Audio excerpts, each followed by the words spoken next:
Good evening. My name is Leo Casey. I am the Executive Director of the Albert Schenker Institute.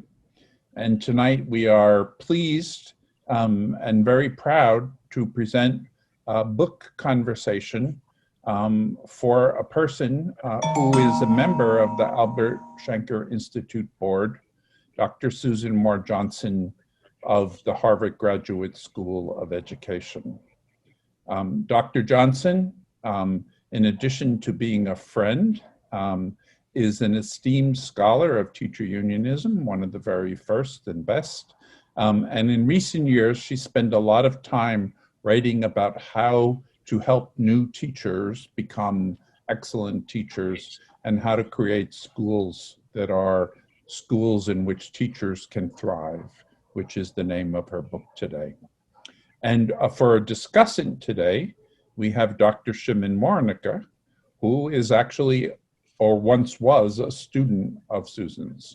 As a matter of fact, when I was vice president of the United Federation of Teachers in New York City, one day Shimon appeared in my office, having sent by Susan with his plans for establishing a new type of school, one in which teachers were respected and their development was put at the center of what needed to be done, called the New American Academies.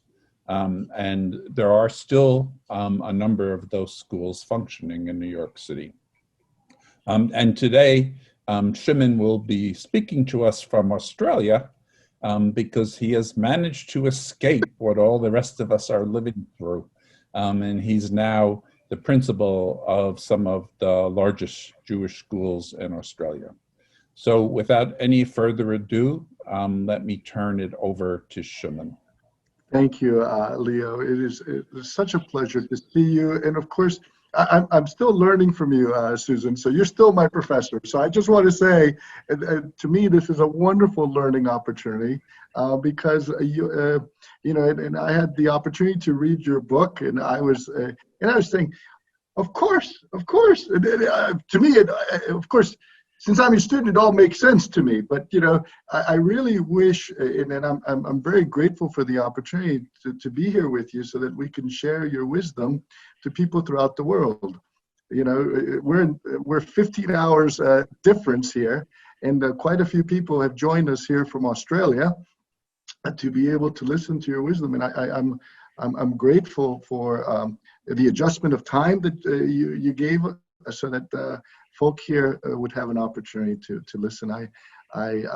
So just a couple things in terms of for the audience, if I may.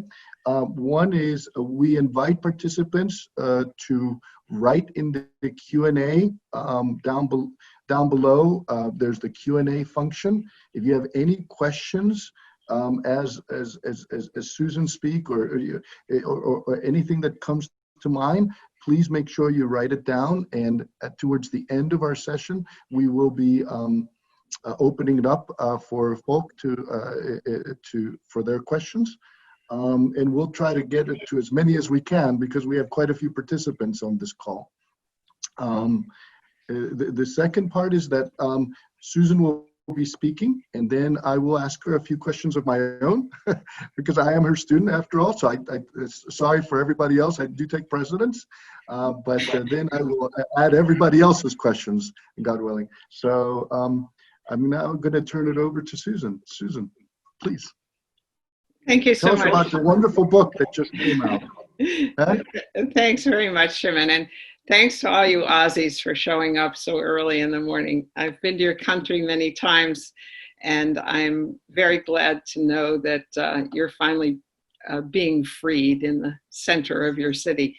I also want to thank Leo, Esther Quintero, Vicki Thomas, all of the Schenker Institute for keeping alive the idea of my doing a book talk after we had to postpone it when the world shut down last spring. So thank you very much.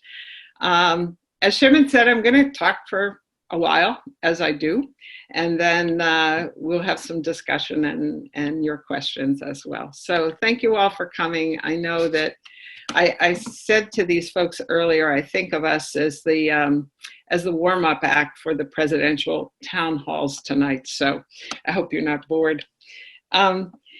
What I've experienced and learned since last spring has convinced me even more about the importance of understanding and developing schools as organizations.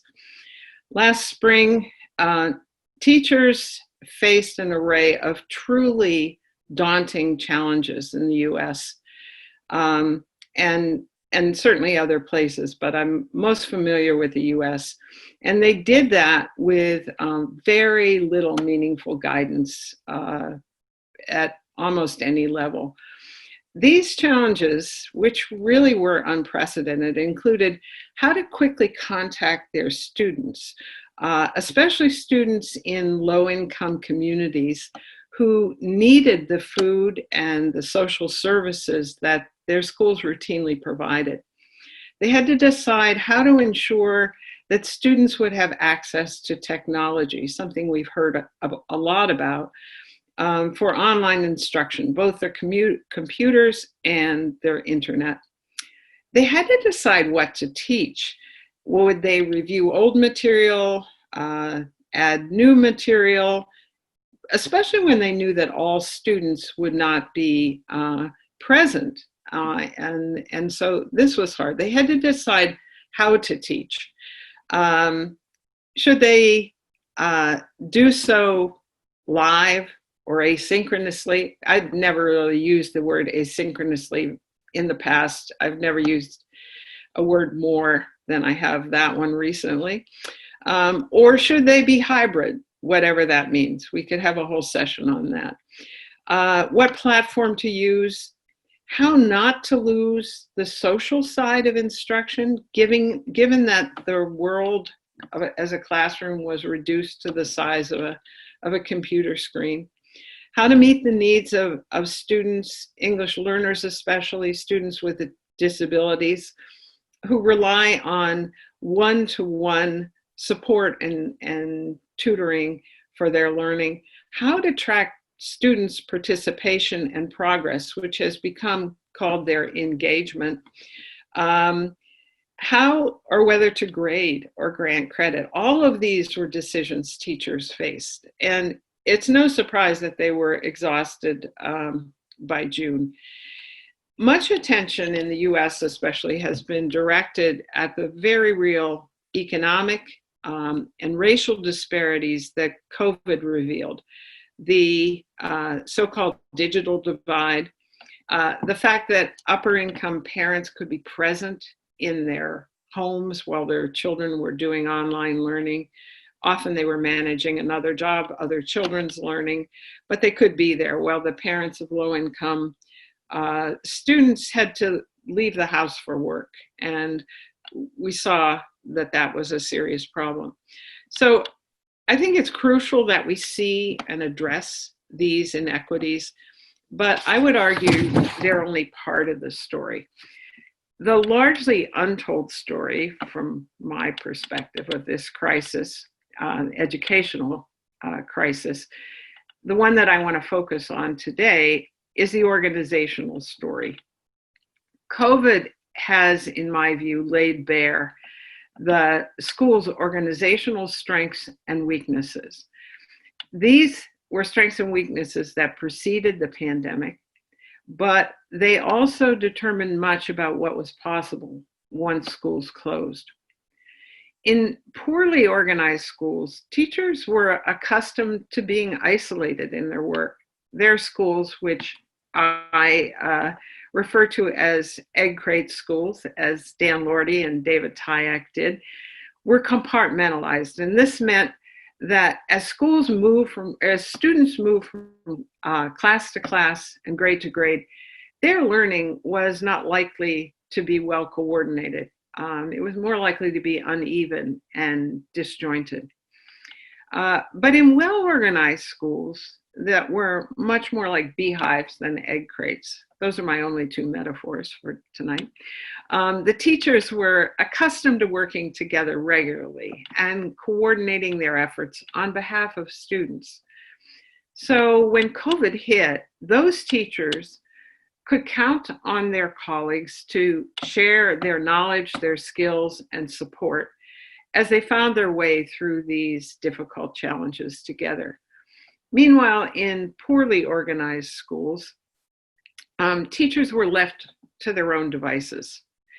To sink or swim, many struggled, many sank. You may well be familiar with Ron Heifetz's work on leadership and organization. He makes an important point that organizational challenges are not all alike.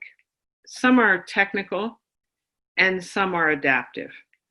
Technical challenges are the straightforward ones. They have clear and easy answers. They have solutions that are tried and true.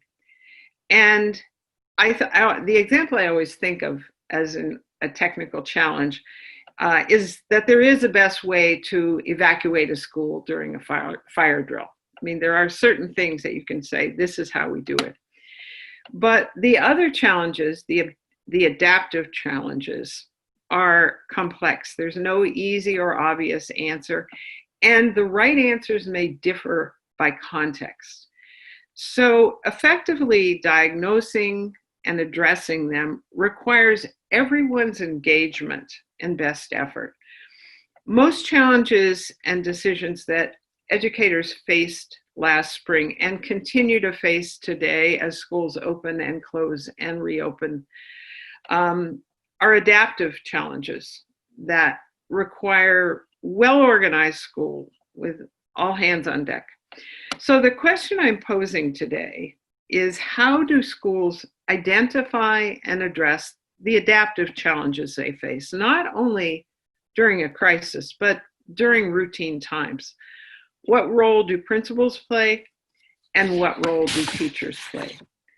So that brings me quickly to my book, Where Teachers Thrive, though I promise you we'll return to the COVID issue at the end. My book draws from research that I carried out with my colleagues, who were all doctoral students at the Harvard Graduate School of Education, and worked with me on the project on the next generation of teachers. The project began in 1998, and between 2009 and 2015, we conducted intensive case studies in 14 schools, all serving very high proportions of students from low-income urban communities of color. And as in all our work at the project, our goal was to understand the factors that support or limit teachers from doing their best work. So of the 14 schools that are featured in Where Teachers Thrive, 9 were successfully serving their students. Our judgments about those schools' success were based largely on state assessments, students' performance on the state MCAS test, which is widely regarded as a good assessment, and their schools' progress in closing achievement gaps in their schools. And then we also, in one of the studies, did a serious look at the reputation of schools and whether they were serving students well.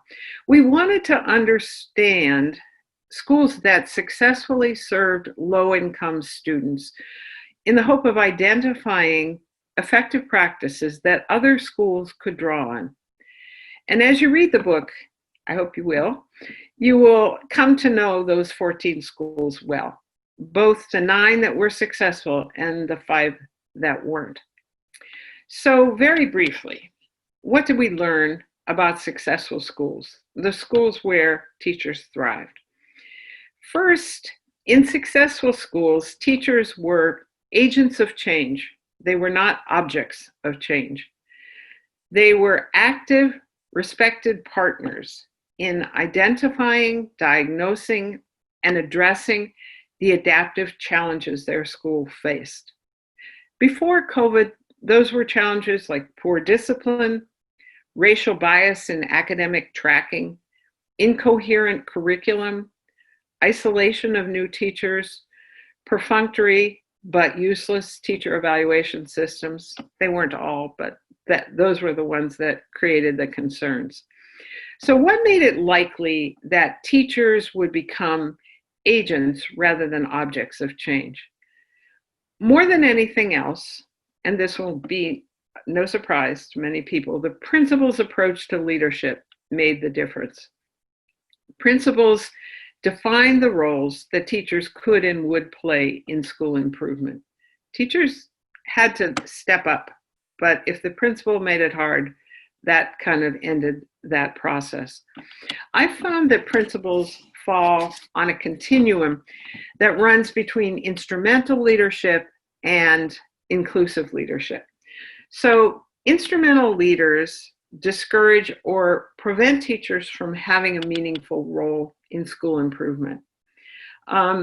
They tend to present their teachers with an answer or with a plan, truly believing that if only teachers will comply, the school will be just fine. But the instrumental approach usually falls far short of what's needed in the school.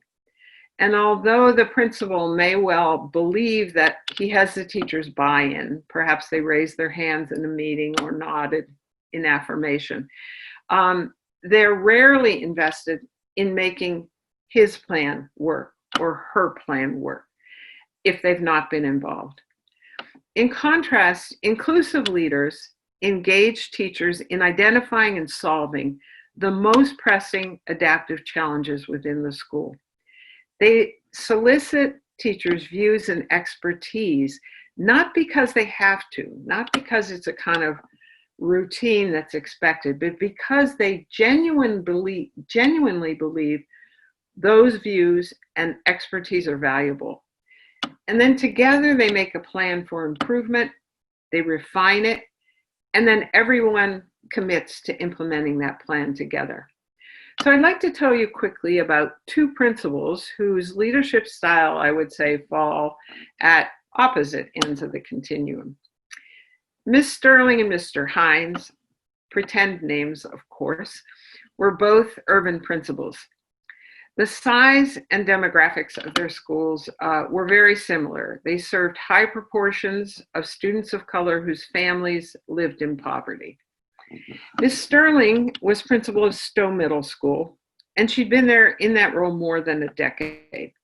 In the 1980s and 1990s, Stowe enjoyed a good deal of success and recognition for it. But lately, there was a steady decline in test scores, in reputation, and certainly in the teacher's satisfaction. Sterling's leadership was decidedly instrumental. She hired a group of consultants to implement an improvement program in the school. It was meant to engage teachers and in systematically analyzing achievement data of their students from interim assessments. The process was supposed to then guide teachers' instructional decisions, but it was the administrators and the consultants who decided which teachers would meet together, when they would meet, and what aspects of instruction they would focus on. Sterling believed that teachers would get the support they needed to improve, and then instruction would improve school-wide. Yet, as Sterling explained, it was she and the administrators who decided which teachers needed what support. Teachers complained about having no role in these decisions. One said, "Sometimes we feel like, why are we doing this? We should have a say in what we want to do and what we need." Another echoed, "It's like we're doing it just to show the state that we're doing something, and it's, in my point of view, a complete waste of time." Teachers credited Sterling for her effort and commitment. No one doubted that, but they strongly criticized her approach. One said, "You have to build capacity. You cannot have just one person or two people telling everybody else what it should be." Teachers were afraid that Sterling would penalize them if they refused to comply. So they did comply, but reluctantly, minimally, superficially, and then would close their doors. as many teachers do, and pursue their own individual interests and priorities. At Hurston K-8 school, things were quite different. Mr. Hines was the 7th principal in 7 years at that school. He said Hurston had lost at least 50% of their teachers every year since the school opened in 2003. He called the turnover rate colossal and said that Hurston had the reputation of being the worst school in the state in a horrible neighborhood where no one would ever want to work. So in 2010, state officials identified Hurston as one of the 5 lowest performing schools in Massachusetts and placed it in turnaround. During the summer and spring before Hurston reopened under Hines' leadership, he convened a planning group of administrators and teachers to review the challenges they faced and to decide together what to do. After what were described to me as several long and intense meetings, the group settled on creating teams at every grade, where teachers would collaborate in making decisions about curriculum and instruction. Hines explained, if you're a principal that micromanages the day-to-day work, the school fails. I wanted people who could say, here's the plan, here's the data, here's what we need to do. One teacher described Hines' leadership as, quote, a really good balance of really high expectations that we place on each other and that the administration places on us as educators, but then also giving us the freedom to take risks, to do things the way that we see best, not the way someone is dictating. High expectations, high demand, but freedom to feel like I have ownership of my own work. Hines' reliance on teachers as agents of change fostered initiative, interdependence, and commitment at the school. After 3 years, staffing stabilized, student performance improved substantially, and the school gained recognition from the state as a level 1 school, which was the highest level of performance. So in all the successful schools we studied, teachers and administrators engaged as partners in the process of change, which brings me to the second major finding, because once they did, they developed and refined systems for doing their work together. These systems coordinated and integrated what they did day to day as they hired teachers, planned curriculum, collaborated about students, addressed student discipline, developed supports for students, expanded parental engagement. The design and the detail of these systems differed across these successful schools, but what was important was they all had them and they all relied on them. And many chapters in my book focus on a particular system that addressed a concern in the school or practice in the school, and it describes what the schools did, what worked, what didn't, and why. It's important for me to say that these were not bureaucratic systems. The word system worries people a bit. They weren't imposed by someone outside the school. They were devised and developed by the people in the school for the school. And so they were social systems. They worked well because everyone in the school had contributed to them and continued to rely on them and to refine them. One thing that was very clear, new teachers could quickly engage with colleagues in these schools by participating in those systems rather than trying to figure out on their own what would be required of them. I want to tell you briefly about 2 systems, hiring and team-based collaboration.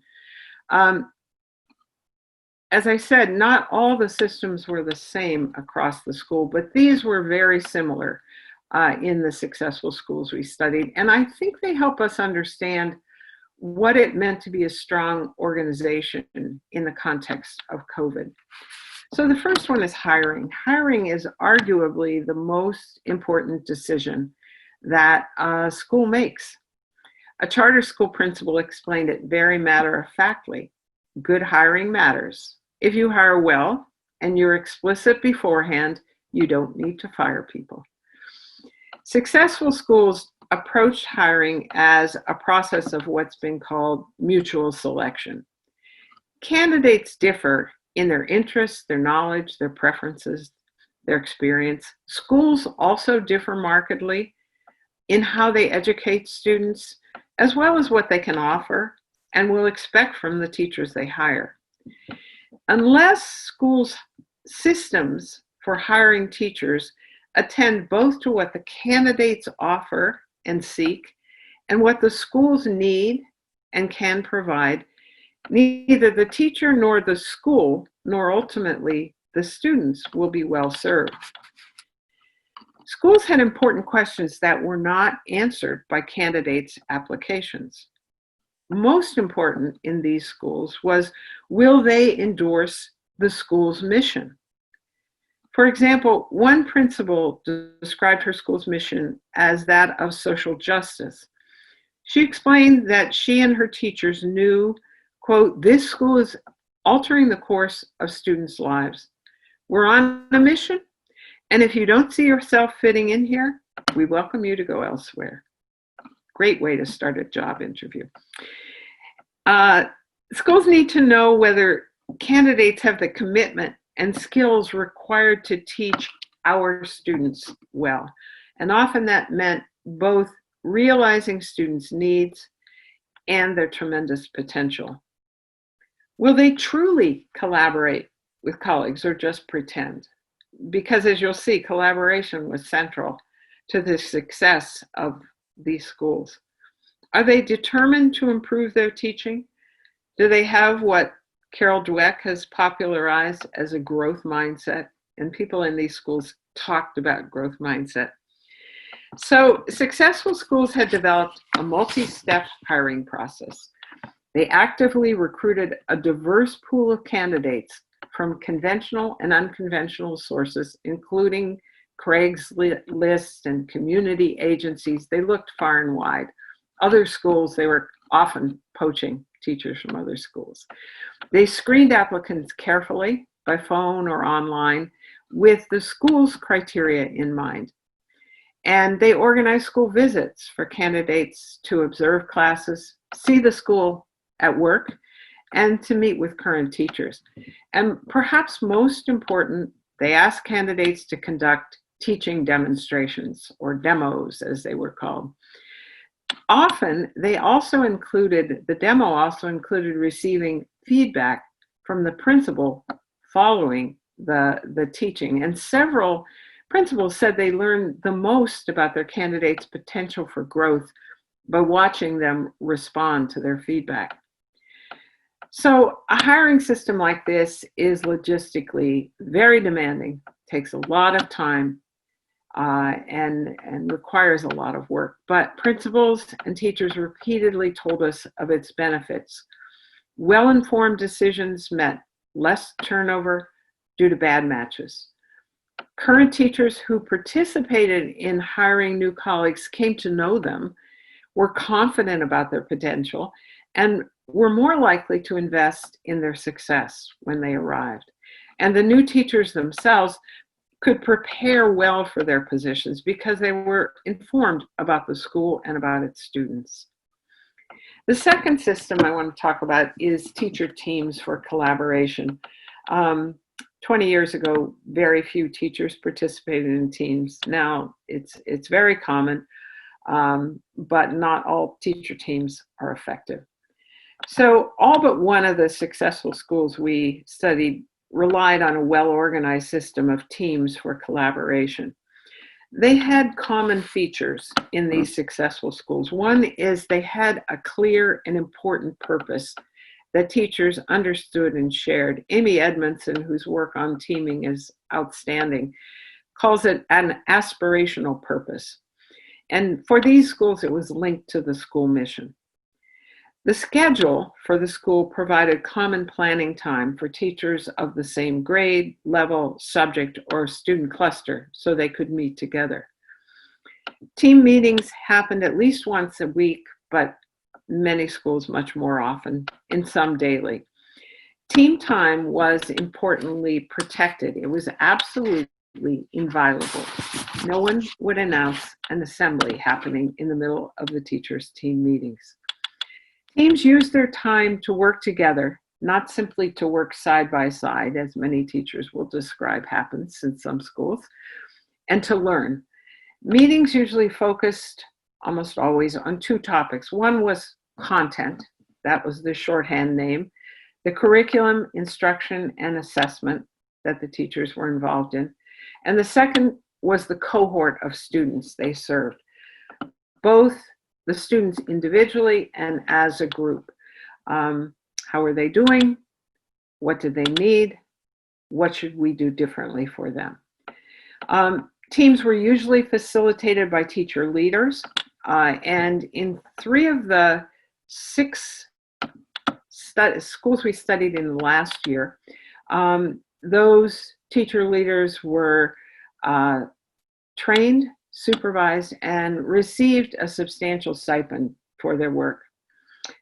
Meanwhile, administrators remained informed about the team's work, but they did not micromanage. Sometimes they participated when teams were making important decisions, but they were careful to stay behind the teachers on that. Teachers widely valued their teams and relied on their colleagues. At Fitzgerald, a K-5 school, I asked one experienced teacher where she went for support. This is a question I've asked teachers many, many times. And they often tell me my husband or my wife is my source of support. But this teacher quickly answered, my team members. I asked what kinds of support do you go to them for? Everything. Being a good researcher, I probed further and said, when do you do this? And she said, every day, many times. The teams at Fitzgerald were, as the principal said, teachers' first line of defense. So these systems of hiring and teams worked together. They were interdependent and mutually reinforcing. And as systems develop in a school, that's something that people need to keep an eye on so that they're not working at odds. Teachers' confidence in colleagues was grounded not only in the school's teams, but also in the thorough hiring process that preceded the teams. I asked one teacher whether she thought she could count on her colleagues in these team meetings, and she said that anyone who had taught an effective demo lesson and responded to her principal's feedback with a growth mindset must be rock solid and therefore would be a reliable team member. When such systems are well designed and well supported by teachers, administrators and staff say that they unify their school. Over time, these systems come to define a professional culture that is, as one teacher explained, the way we do things here. And I think that the way we do things here is a very good, real description of professional culture in the school. Now let me get back to COVID before I wrap it up quickly. Last spring, I was doing interviews for a teaching case about state receivership of school districts. And I was interviewing teachers and principals in Lawrence, Mass. Very quickly, in-person interviews became Zoom interviews when the schools closed. So I decided I needed to know how that was going, the COVID closing. So I asked teachers and administrators about remote learning. Everyone was online.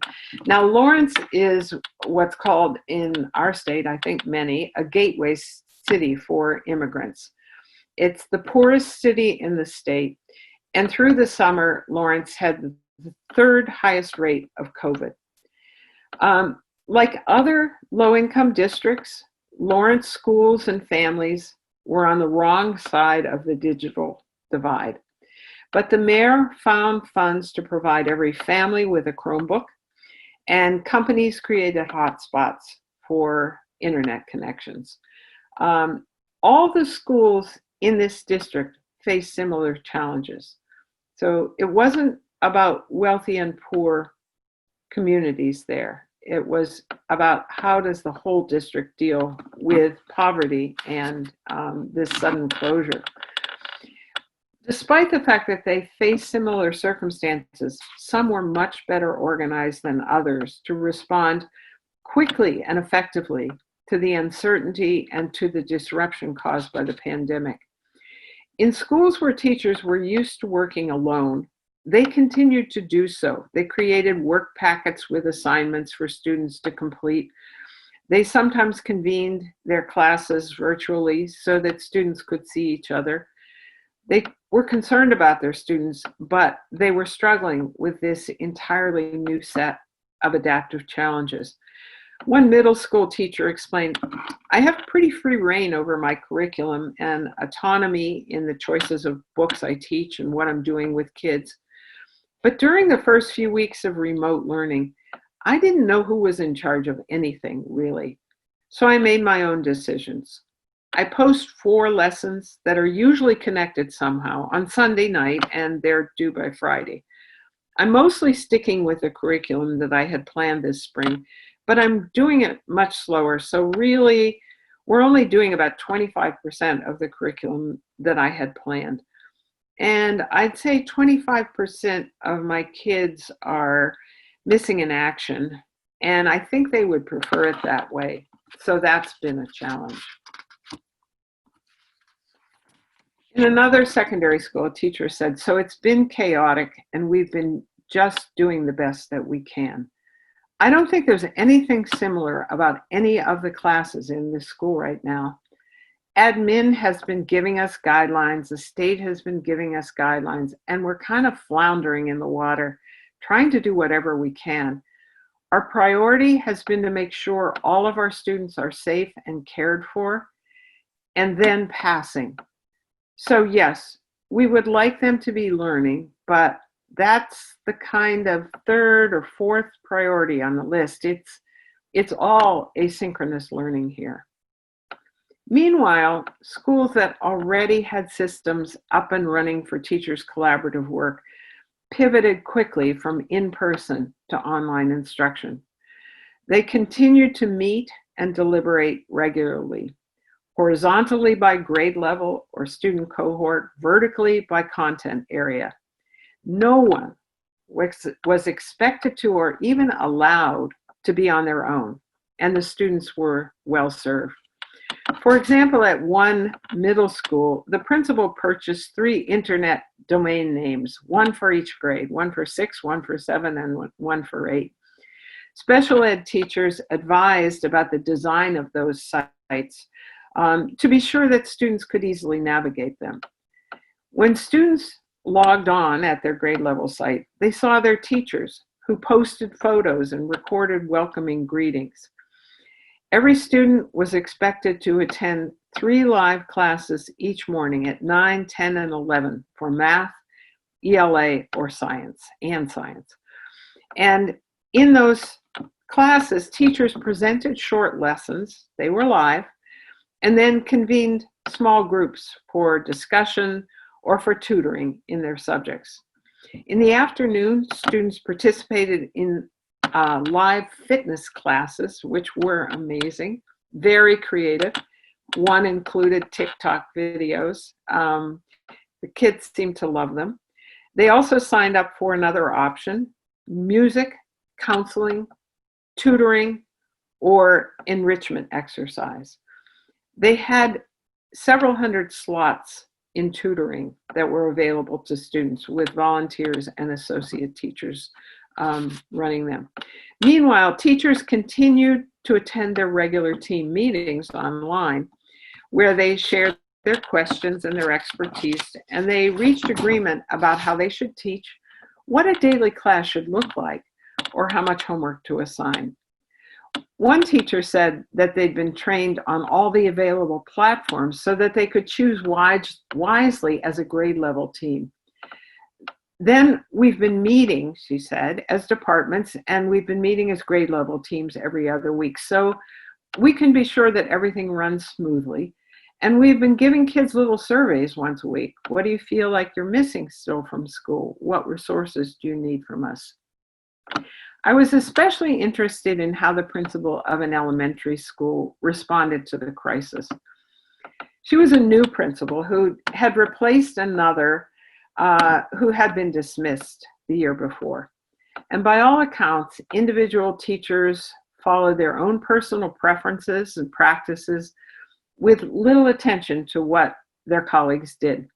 There were cliques, and there were disagreements, and there was aggravation in the school. The new principal said that when she arrived in the fall, it was hard for me to understand the way decisions were made. If you were to walk into any classrooms this year, you would see drastically different instruction from one classroom to another. Lost my place, sorry. In the same grade level, that was it. The student was not first for many years within this building. When COVID hit, the new principal seized on the opportunity to increase teachers' reliance on one another.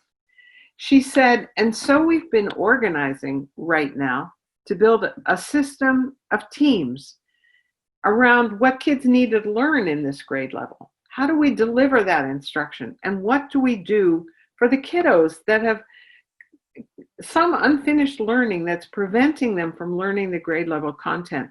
Those are questions that I don't think anyone ever has the perfect answer to. Those are adaptive challenges, of course. She went on to explain, the school closure actually has really supported our efforts. It's so challenging to reach all our learners. People really have had to rely on one another and become a team in a way more dramatic ways than they would have been able to do before the pandemic. And so that's the silver lining through all of this. Who would have thought? I'm so excited when we get back to school to build on the progress that's been made during this closure. Sadly, they're not back at school yet. So the moral of this story is for schools to get organized, not as compartmentalized classrooms with autonomous, isolated teachers, but as interdependent learning organizations where teachers and administrators work as partners and develop systems for doing their work together. Whether or not you're in the midst of a crisis, pay attention to how students experience the school as they move through it. Is their learning and their social experience positive and coherent? If not, the educators should work together to make it so. Thank you.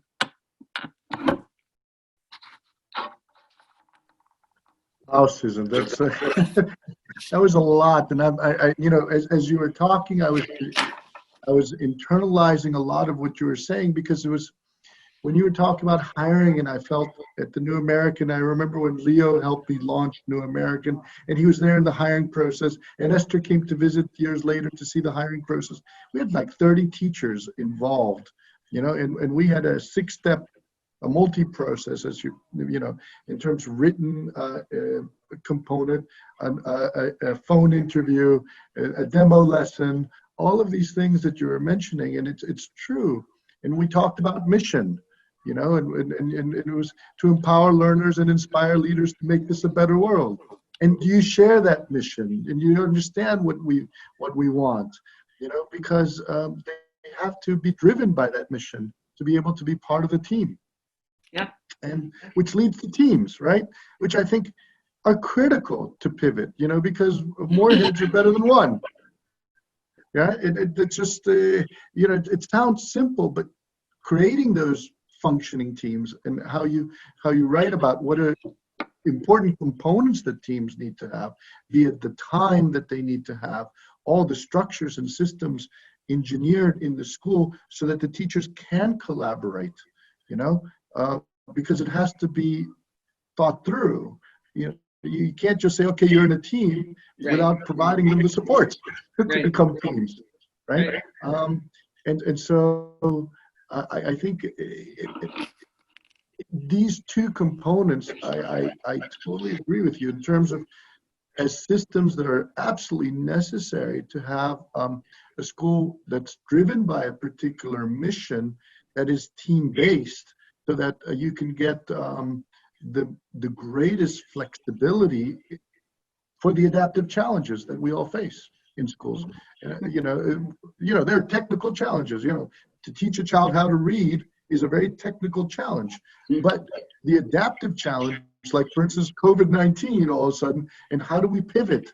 These are things that you're absolutely right. We need teams.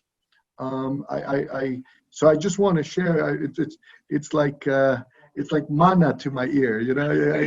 I really enjoyed listening, and I'm just going to ask 3 questions from me at this point. Okay, just 3. So imagine that. 3. Not 4. I'm sure they're simple.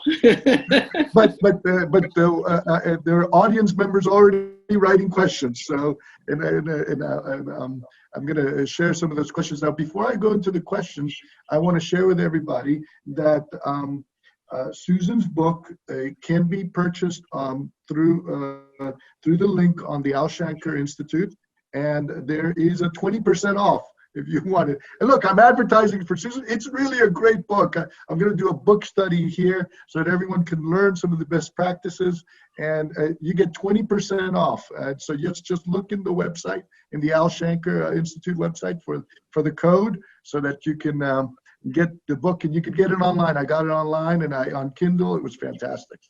But so here's my first question, Susan. Mm-hmm.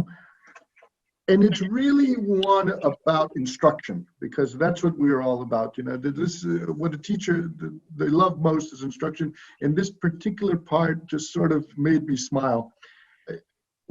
I was reading about a 2nd grade teacher who wrote about where a student, after participating in an interdisciplinary unit of study, which are near and dear to my heart, because I think that's where you bring coherence for a child, and they could start seeing the world with new eyes.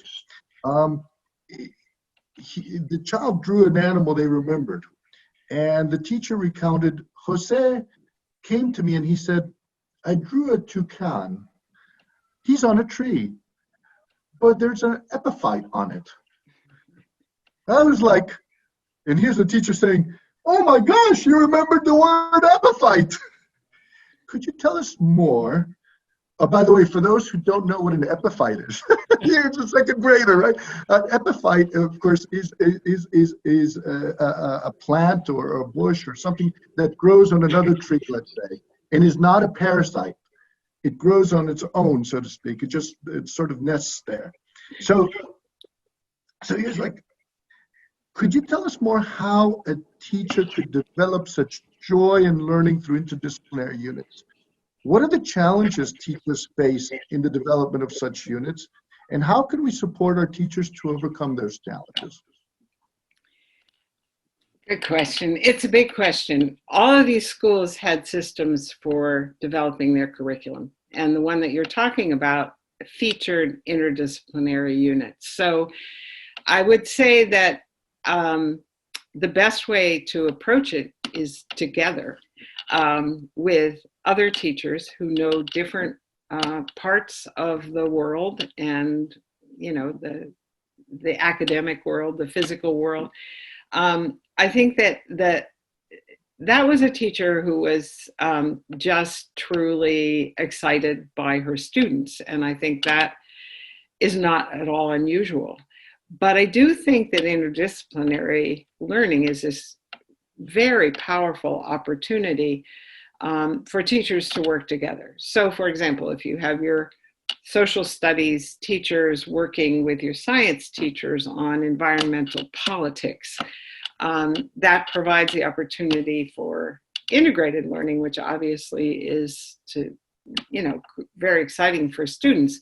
It's also very exciting for teachers. And I think one of the things is that, because teachers most schools are in academic departments, that's a narrow kind of route that they're supposed to follow. But I think it's a great example of where it would be extremely hard for an individual teacher who didn't already know several disciplines to make those connections. So I'm back to teams, collaborative work, curriculum development. Thanks, Susan. Sure. So my next question. So I have this theory, I call it the theory of the fish tank.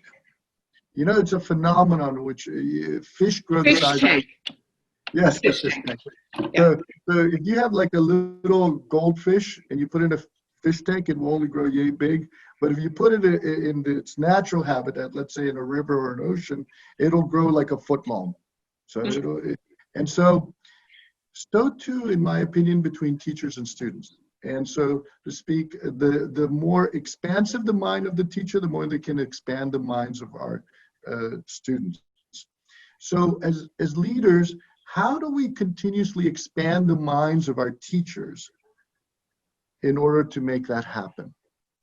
You know, I think teachers are very eager to learn and grow.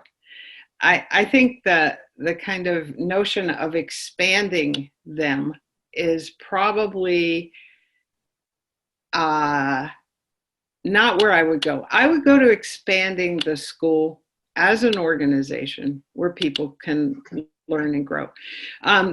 Two of the affiliates on our project who are now at Brown, John Pape and Matt Kraft, did research about teachers. They are both economists. Teachers' improvement over time. And I don't know whether, well, you were in the States when this fiction about the plateau of teachers' development was so common that you taught for 4 or 5 years and then you were done growing and learning, which always seemed ridiculous to me. And Matt and John did this very interesting work with state data. We don't have the time to, I can explain it, but I don't have the time to do it right now. But what they found was they were using value-added scores on state tests, and they could see that teachers continued to improve when they were working in school environments that were highly rated as workplaces. And when they weren't, they were really just kind of continuing on at the same level that they had before, that they really, their fish tank was their classroom. I mean, that's kind of the way I think about it. And that really what they needed was much more opportunity to see other teachers teach, to develop their own work, to get feedback on their work. And so I think, again, I think for the sake of the students, we need to make sure that teachers can work together and expand their knowledge and skill. Going back to teams. Yeah. Well, it's teams. It's also just a whole attitude toward learning that is expansive, really, and that incorporates performance in many ways, thinking and creating and, you know, helping people, all kinds of things rather than just a kind of tested performance. Yeah, it's interesting that you talk performance because in the States there was a lot of talk around performance-based pay, you know, and so I know you've written extensively on pay, and this is an area that I really listened very carefully to almost every word you said. And when you mentioned career ladders, I put career ladders into the New American Academy. And Leo can attest to the whole negotiation we had to go back and forth to put in a career ladder in New York City pilots. But could you tell us more in terms of your view on how pay could also help schools? Yeah, I think pay is really important. And again, as you know, having read my book, there's a chapter about pay and what pay does. I think it's been kind of perverted in the past 15 to 20 years because there is some belief that you have to motivate people to work by giving them more pay. And I think pay is a really important part of our society. It is about obviously how you live, the level of pleasure, comfort you might have. But it's also about recognition and status. So I think we had some very dramatic strikes a few years ago in non-unionized states where teachers basically demonstrated quite effectively to the public that they were underpaid. I think teachers have to be well paid so that they can afford to teach. But my research and all the research I've read suggests that you cannot attract teachers to the profession with pay. In other words, I mean, they might start, but they won't stay long because the work is too hard and it's easier to earn comparable money doing other work. I think competitive pay, and that also comes up in the book. A couple of the charter schools had performance-based pay based on test scores and whatever. The teachers really did not like it at all, and one school dropped it entirely, and the other was still trying to figure out how to make it work. I'm a big proponent of good career ladders, where teachers can become, advanced teachers, master teachers, whatever it's called. And it gives really expert teachers the opportunity to expand their influence and to make pay commensurate with their skills and their experience and responsibilities. So I don't ignore pay. I don't think it makes any sense to say teachers are our servants and we expect them to do the work. But I also think it's misguided to think we can encourage schools to be collaborative organizations when people are being pitted off against each other, as they sometimes are. Thanks, Susan. As you know, I've taken on career ladders. I really believe in it. I believe in the master teacher structure in terms of the team leader helping develop teams as cohorts. So I think it's something that I'm very passionate about, and I learned from you and other professors there at Harvard who I think it just not only does the research make sense, but on the ground you saw the fruits of it. It was amazing. Mm-hmm. A question from one of our audience members. Great. Okay. So this is she actually has two questions. And I think both are really good questions. So the first one is, what are your thoughts on reasonable ways we could measure these characteristics of thriving schools at scale? And are there school-wide indicators that we might use to assess the organizational health of a school? So that's question number one. So how about so Susan, if you could go to question one, and then I'll go to her. Yeah, let's do that because I'll forget one by the time I say two.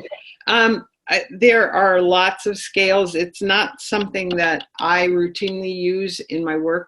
There are the scales that I have been involved with are what's generally called the TELS, TELLS scales, which are teachers' assessment of their workplace.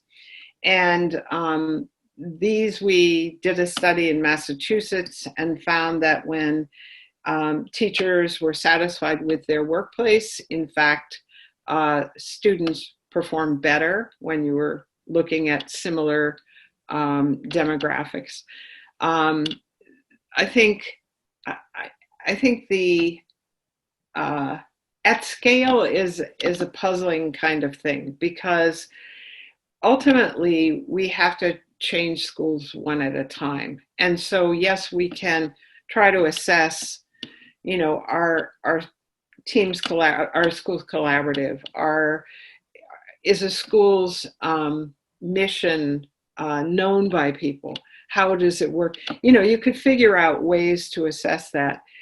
The problem is I'm not sure what you do with it when you see it broadly.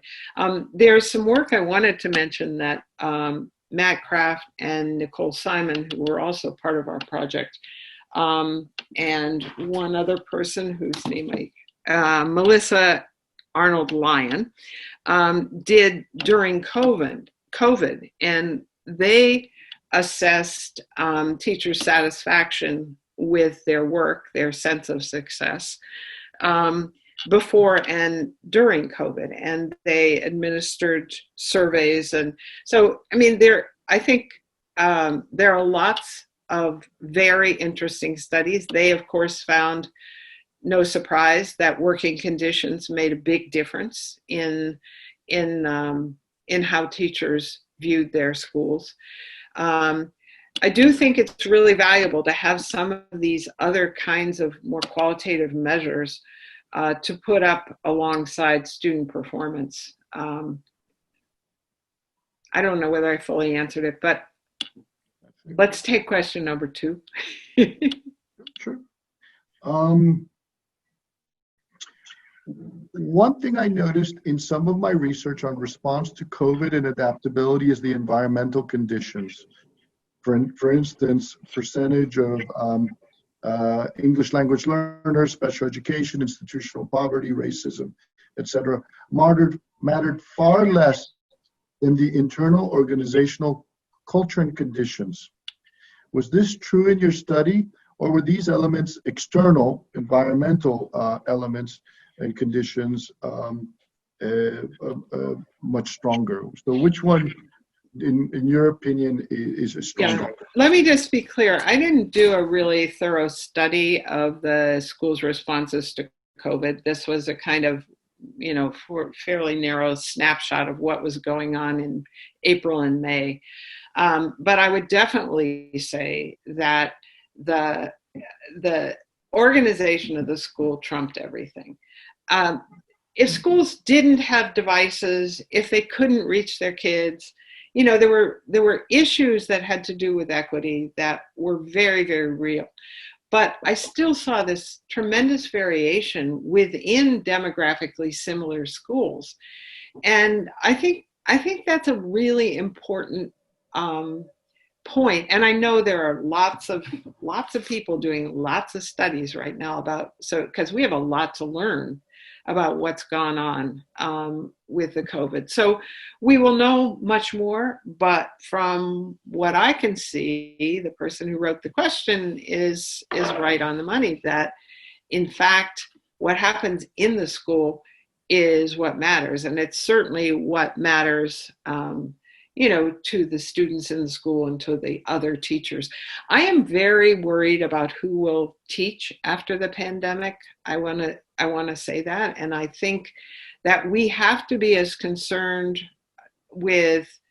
we have to be concerned about everyone within the school, what's happening to students, what's happening to teachers, because I think we will see that there may be less interest in teaching among younger folks, and it may be that people just say, this is too much. And I don't think that will happen in schools that are well organized. I actually think there's a energy and joy in those schools. I am in total agreement with you. I recall my experience in the Bronx when I was leading one of the 12 most violent schools of New York City, and we arranged it into sort of team-based and mini schools, and how all the environmental factors, the poorest congressional district in the United States of America, the highest crime in the neighborhood, really challenging issues that the children were dealing with in their home lives. And because we reorganized the school in a team-based structure and really helped the children in terms of cohorts of students and helped the interdisciplinary units of studies to become alive for the children, we turned it into an A school with a high, it was really that inclusivity to that adaptive challenge, right, that was so important. Here's a comment from one of the members here. He says, I look forward to reading the book. I have been visiting schools. Good, already. I guess they got the 20% off, all right, already, okay. Look forward to reading the book. I have been visiting schools and districts that break the correlation between race, poverty, and achievement for many years. And everything Dr. Johnson says is relevant to what I have seen. One nice way I ever heard describe such successful schools that rather than diagnosing teachers' practice, they help teachers become better diagnosticians of their practice. No, that's very good. I mean, thank you. Thank you for that comment. But I think that's a really good way. It's a whole thing about the stance toward the educator that we have to be thoughtful about. Yeah, great. Here's the next one. It is clear that there are limits to what both students and teachers can manage in terms of screen time. And there is a diminishing return after a certain point. Are there any lessons for how to maintain teacher-to-teacher exchanges and learning in a context where there can be sensory overload with Zoom? Yeah, I think, we don't know yet. We know that there are serious social and emotional issues for kids when they are limited to the computer, and other kids seem to do just fine. I mean, there are differences there for sure.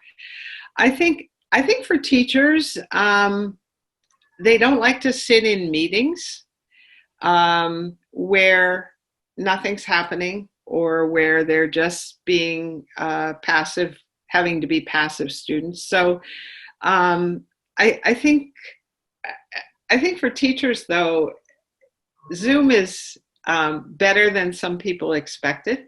They get to see people's faces. Nobody's wearing a mask. You get to be, if it's a good setup, it gives you the chance to take risks, to be honest, to be frank, and to come away with some sense that you're working with other people. So I'm less concerned about meetings on Zoom. I think people have been surprised that if there's a purpose for the meeting and a genuine commitment to that purpose, it's not a bad setup.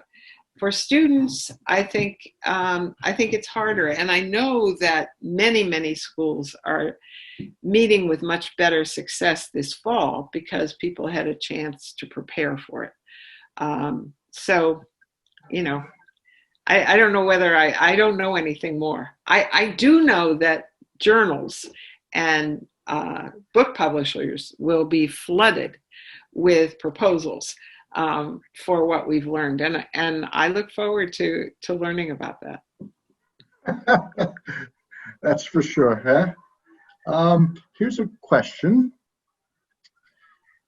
How do you propose to help schools that are constantly changing the expectations on teachers depending on what they're hearing from the district?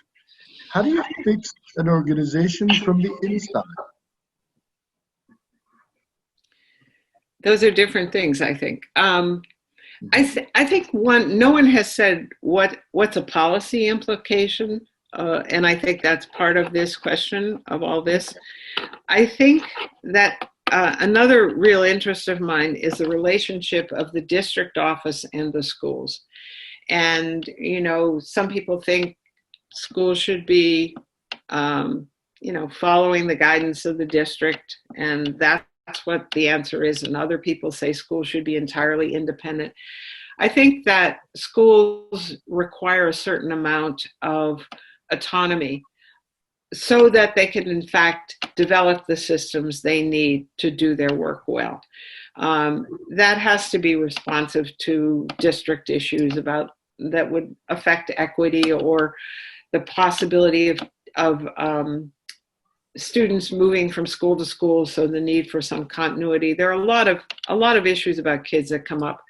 But I do think, one, schools have to have a fair amount of freedom to figure out how to invest their resources and their time. And I think that the other thing is that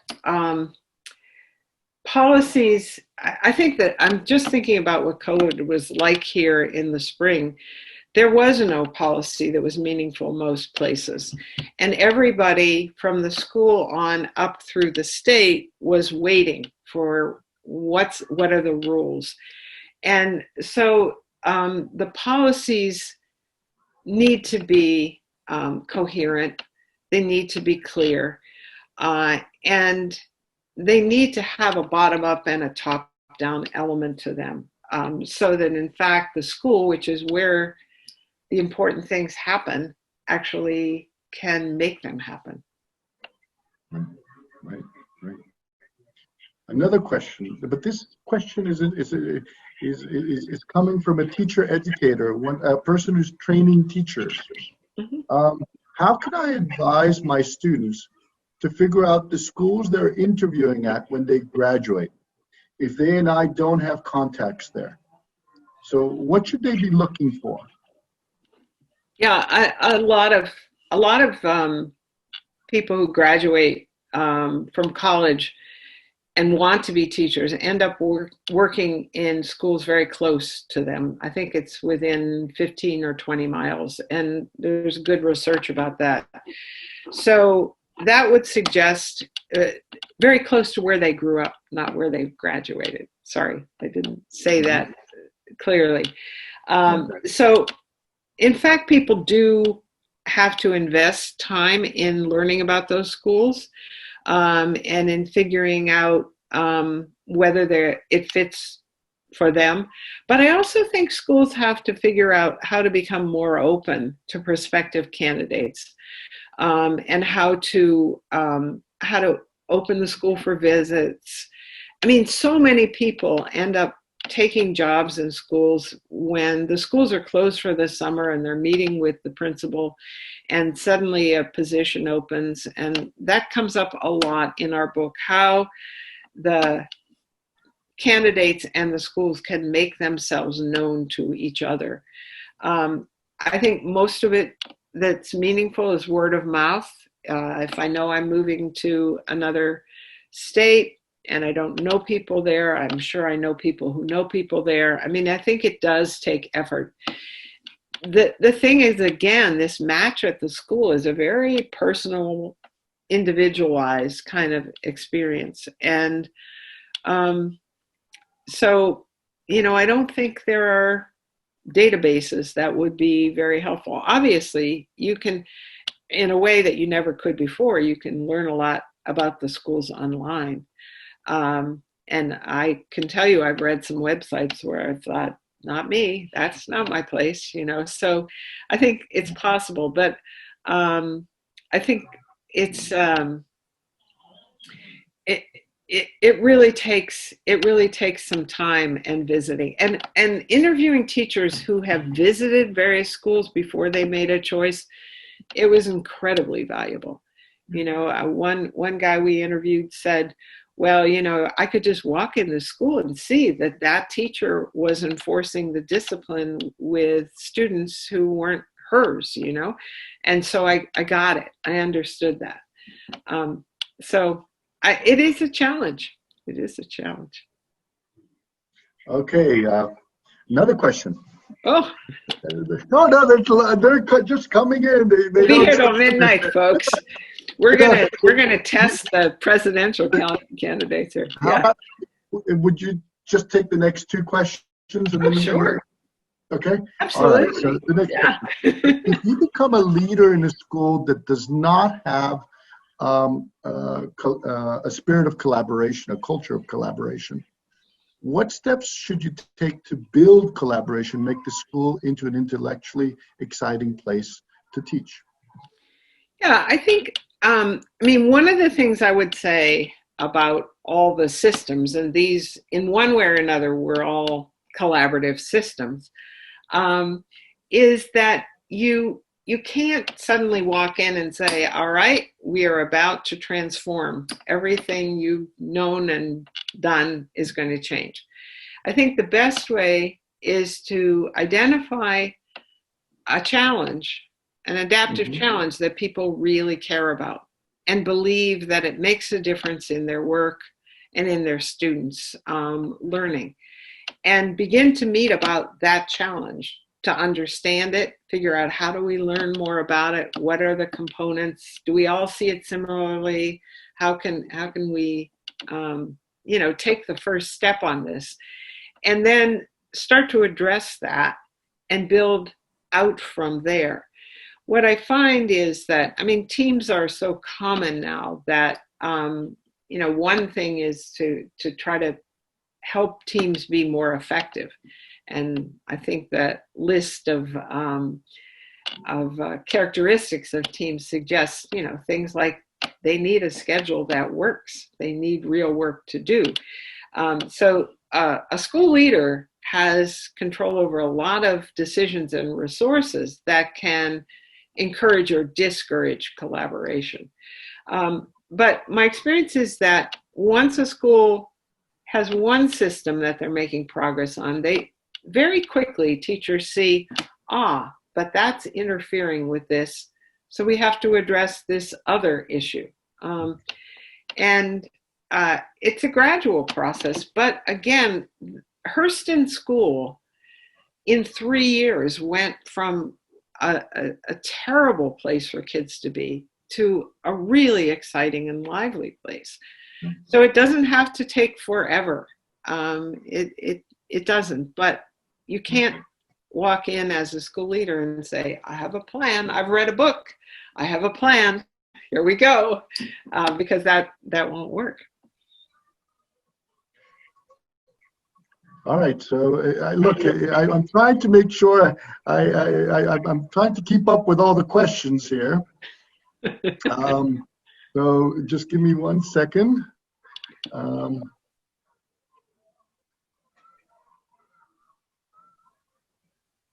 Let's see here.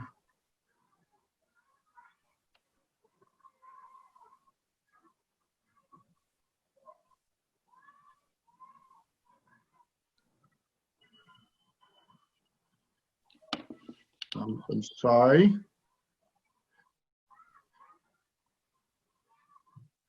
Boy, it's just, they're coming so fast.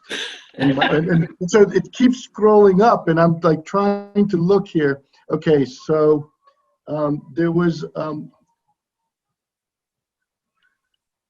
your research and work is constantly well grounded in the reality of schools, even as it is evolving so quickly in the time of COVID. How do you maintain such a strong connection to practice when the theory/practice gap remains a significant problem in research? I don't start with theory, I start with practice. And then I'm very interested in reading theories that make sense of what I know. I was a teacher, high school teacher, and kind of teacher, leader, administrator for 9 years, over 9 years. I did both those things. And when I went to graduate school, I remember reading a book by Cohen and March about organizations and being just dumbfounded by how well they captured the experience I knew. That was true when I read Dan Lordy's book, School Teacher, as well. It was not a very lively book, but I've made my students read it because I think it's profoundly accurate in capturing what practice is about. So I think that would be it. I'm fascinated by the patterns that I see in practice and in trying to figure out how to explain them and drawing on other people who also have explanations. It's fun. It really is. I think being on the ground is so much fun. It's so enlivening. And Susan, the thing is, when I read your work, you're really on the ground. You are really, you feel it. You feel the teachers. You feel the school. It comes alive. Thank so you. Here's another question. And this is really in terms of how do you measure sort of student success? In the COVID absence of test scores, to define school and pupil success, what do you think the public should trust as useful measures of accountability? I don't really know. I don't think we have them. I think the parents and the public are probably different here. As parents, I think you can know whether, you know, the experiences and work your children are doing make sense and are engaging. I don't think the public is going to be able to assess the effects of this pandemic for a long time. And I'm glad there are a lot of people working on it, but it's not very helpful to just find out the percentage of loss that we have. I think we have much more, you know, to deal with than that. Anyone who knows me would know that I would not be the first person to put a number assessing, you know, how we're doing. We're not doing well, but we're doing better in some places than others, and we've got to keep at it. And we have to get, you know, back to normal, meaning kids can see kids, teachers can see kids, but short of that, we also have to support people as they're trying to make the online instruction work. Thank you, Susan. Now I see Leo has joined us. I think our time is up. I would have continued spending time here with you. This has been such a pleasure. Leo and for the Al Shanker Institute, thank you so much for giving me this opportunity to see my professor. Yes. Thank you. I would, on behalf of the Shanker Institute, I would like to thank both Susan for sharing her book and her thoughts with us today. Again, I think Esther put in the comments where you can all buy her book at a 20% discount. And I'd like to thank Shimon for being a wonderful moderator and question poser for tonight.